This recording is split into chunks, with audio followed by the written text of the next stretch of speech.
Hello, my name is Devon Fuller and I'm a student at Bladen Community College. I'm currently enrolled in the online portion of Biology 168, also known as Anatomy and Physiology 1. My instructor is Mrs. Pamela Locklear-King, and the following presentation is our Week 5 labs, which includes a videoed presentation of the appendicular skeleton as well as the skull. Thank you. In this first video, we're going to be talking about different structures of the skull. Now, we know the skull gives us the shape of our head, but it also has so many more functions. Primarily, it is to protect our brain. We have these orbital sockets in here, around this area, and forgive me for using dental tools, it just seems fitting because it's easier to point everything out versus the different probes. We have different orbital sockets, we have our nasal cavity, but it provides the structure for our brain to sit in, it provides protection for our brain, and it also allows us to move and have articulation in our jaw and be able to speak, along with the several different muscular structures that allows our tongue to move as well as our lips to move. So if we go through and we start externally, we'll see a few structures that are here, and we'll go down and start moving across the line of the jaw. As you see here, I have several different lines where I drew in the sutures and several different sections of the skull so that we can discuss them further. Once we get done with the external, we'll move internally and see a couple of different cavities and different areas that our body utilizes for further and continuation of function. So we start from the external area. We'll see on the top, I just have to adjust a little bit. We have the frontal bone, which is comprised of this main bone here. We also have the parietal bones on both sides. Of course, the parietal being bilateral. We also have the occipital bone, which is the backbone here. And we also have the temporal bone right here. Now, this little section that I have crossed out here with these little sutures here is called the sphenoid bone. And if you see right here on this side, this bone is called the zygomass. We have a zygomatic arch, and we have the main zygomass of it. This most bony protrusion right here is known as the zygomatic process. This is basically our cheekbone. If you see here in this little cavity, it actually provides us a lot of cushion and a lot of protection should some sort of blunt force trauma actually hit us in the face. So, if we continue and we look at the additional area, we'll note, as I said before, that several of these areas are actually marked out. What these are different sutures. Now, if we go back to the top of the head, we'll see the very front suture here is known as the coronal suture. When we look at the very top, we have the sagittal suture. When we look to the side, we have the lambdoid suture, and then we have the squamosal suture right here. Now, to put this down and put this in a little more perspective, when we are born, we have several different areas of our skull that actually are not sutured together. This allows for easier passage through the birth canal. So at the very top, one of the things that we can do, especially for pediatric or neonate patients, is to test the fontanelles, which is that open area between the sutures where the parietal bones and the frontal and the occipital bone have not actually formed together yet. They don't form together for quite a few years.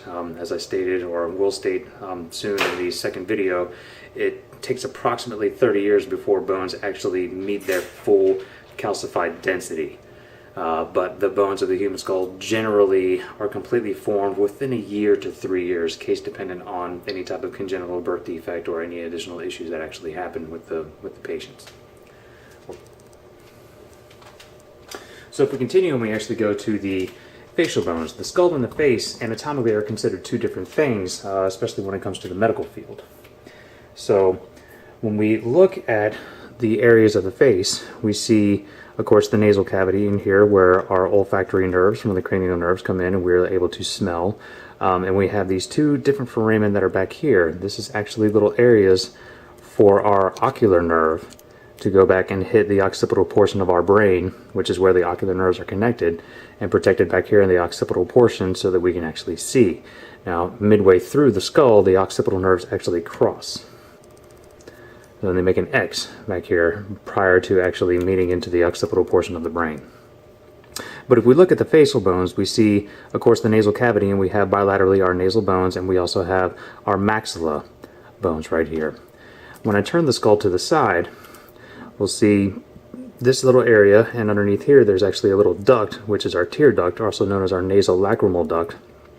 Commonly there's one condition called dacrocystitis, which is the inflammation of the nasolacrimal duct, but it's actually this little area right here, which is called the lacrimal bone. Then this little bony portion right here, we have the ethmoid bone. The ethmoid bone is actually this bone connected here. Behind here there's an additional bone that's called the vomer, which attaches to the patella or the patellar bone up underneath in the jaw. Now another reason why I'm actually using dental tools is because when we move down to the mandible, it's easier to move and manipulate it, and I can actually use the second one to show you. But this right here is another little area attached underneath to the temporal bone, which is called the mastoid process. Now, the clavicle, or the collarbone, and the sternum, down in this area right here, there's a muscle that attaches to both of them, which causes articulation side to side with the head, and that's called the sternocleidomastoid muscle. This, we actually have this little black portion that I blacked out, is called the external auditory meatus. This is where your ear is. If you would think anatomically in the temporal bone, your ear would be approximately right here, and your ear or your auditory canal would feed through here into the external portion of the skull, so you're able to hear it. And internally in the ear you actually have three different bones called the hammer, the anvil, and the stirrup. So if we continue on, excuse me, this entire bone of the jaw is known as the mandible. And the whole bone is the mandible. You have the maxilla, which is superior to the mandible. Okay, technically it's also anterior as well, because when you look at the flat plane, it is directly behind. Right. But when we look and I pull this down, we're able to see several different structures that I've had marked out. And see if I can actually get a little better of a view here.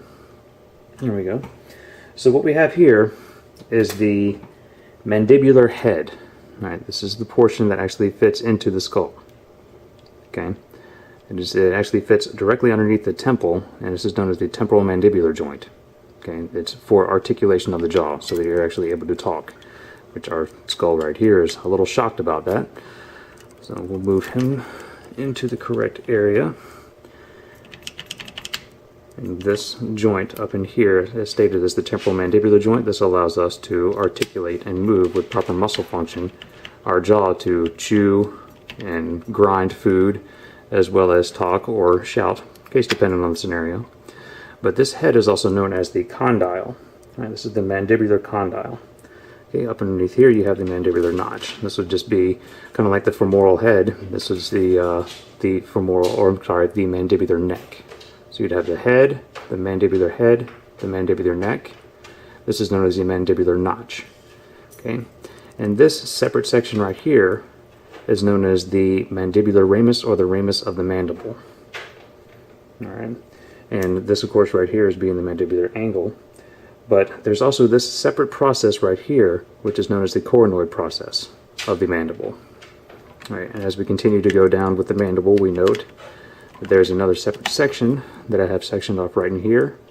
This is known as the body of the mandible, or the mandibular body. Let me get him back. Get his TMJ back into place. And then we have another separate section here that's called the foramen mental. Now an easy way to remember this is to think that when you speak, when you articulate your words, this little section, you're speaking from your brain. So this foramen, or this little cavity that goes through, and of course it is also bilaterally, as you see by this separate notch right here. This is the foramen mental. Okay. Now, if we go and we look at the very posterior, or the most rear section, we have this, which is basically your occipital notch, or the very most posterior portion of your occipital bone. Okay. Now we go through and we look at the actual top internally, which I'm going to have to take the camera off the mount and take a look at, which I do apologize for the additional angle here. Let's see here. When we take the top off, as you can see, I've actually marked a lot of the sutures that are here in this. So there's a little separate section in here where the skull is actually attached to the spine. Okay. This area actually has a hole in it where the spinal cord comes up through, and you have your foramen magnum as being this area right here. So the spinal cord comes up through your coccyx, your sacral area, your lumbar vertebrae, your thoracic vertebrae, which are 12, which the 12 ribs are attached bilaterally to. Lumbar, basically being the base, is what's responsible for, it's also the biggest vertebrae, which are actually responsible for your structure and your ability to move back and forth, front and back, and holds the strength of you to be able to stand properly. Then of course you have your sacral bones and your coccyx, which is the last 4 bones that are down in here, 4 or 5, case dependent.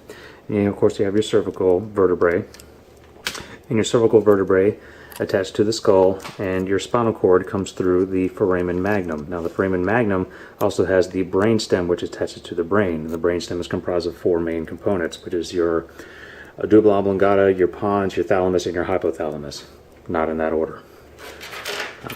One of the things that we worry about, especially when it comes to this time of year, is heat exhaustion, and your hypothalamus is the part of your brainstem that is primarily responsible for thermal regulation. But if you look in this area here, you have several different sections that are sutured out. Okay. Now if you see that there's this little prominence that's down in this area right here, this is part of the sphenoid bone. Okay, and the sphenoid bone in this area, this is called the sella turcica. The sella turcica, if you can see from the indentation down in here, is where your pituitary or the master gland sits. The master gland itself, the pituitary, comprised of several different hormones, approximately 9 to 11, and these hormones are primarily responsible for your reproductive and your balancing of different hormonal regulations that deal with male and female, different prostaglandins, gonadotropins, several different pieces of your body. Now, if we look at this particular area here, this whole thing is called the cribriform plate. Right, this whole area, and down in here you actually have cribriform fossa, and these, I'm sorry, not fossa, foramen. And these tiny little holes inside the area, which is connected to the ethmoid plate, which this is called the sella turcica.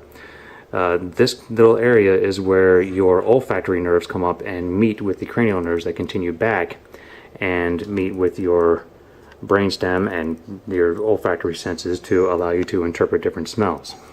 Now if we look at this area here, this is called the internal auditory meatus. This is where the external auditory meatus meets with the inside so that you're able to interpret different sounds. Okay. And this is the most prominent portion of your ethmoid bone, where your dura mater, which is one of the encasements of your brain to protect it with cerebral spinal fluid, is actually attached to. So,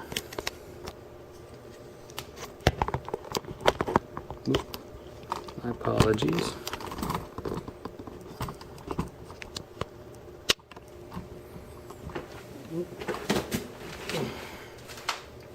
So thank you for watching this brief